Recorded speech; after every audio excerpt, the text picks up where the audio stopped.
If you want to seriously amp up your social networking presence on your Android phone, then you might want Facebook Home for Android. I'm Jessica Dalcourt for CNET. This is your first look.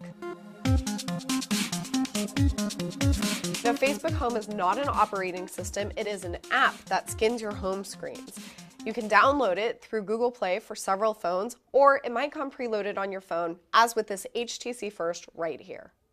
Facebook calls the photos and status updates that you see march across your screen cover feed. And from these screens, you can like a picture or a status, and you can comment as well. Images auto-scroll on their own. You can advance them manually as well. And you can adjust the image quality and refresh rate in the settings. There are other ways you can navigate around as well.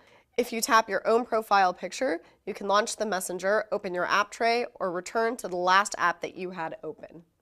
Since Facebook Home does sit on top of Android, you're able to access every other bit of Android as well. For example, if you want to open your apps, you can either tap the home screen button or you can swipe up from the bottom.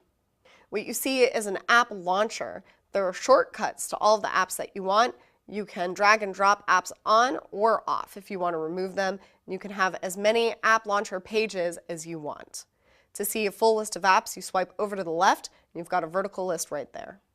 From the launcher, you can update your Facebook status, check into a location, and upload photos through a specific Facebook uploader tool. Chat Heads is the same as your Facebook Messenger, but you can chat through Facebook or through SMS with your contacts. Circular icons of your friends' profile pictures pop up when they chat with you, and from there you'll be able to drag them all over the screen and interact with them. To close it, you simply swipe the chat head away. If you have multiple chat heads open, you can stack them up to conserve space and expand them out, and you can close them one at a time or as a stack. Facebook Home takes over your lock screen by default, so that when you wake up the phone, Home is the first thing you see. However, you can change this in the settings, and you can have your regular lock screen as well. Facebook Home is also really easy to turn off and turn back on again if you change your mind and you want to suspend it for a little bit. Although there are no ads on Facebook Home right now, CEO Mark Zuckerberg said that is the plan for the future to start monetizing the feature. I personally wouldn't use Facebook Home on my regular Android phone, but there are some things that I like about it.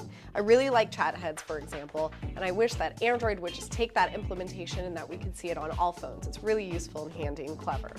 I also think it would be really nice to be able to update your status and take photos directly from cover feed on Facebook Home, so that's something I hope they'll implement in the future.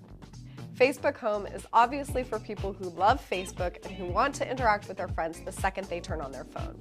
It's free to download and use, however, so if you think you might like it, you won't lose anything by trying it out. I'm Jessica Dalcourt for CNET. This has been your first look at Facebook Home, and you can read my full review at cnet.com.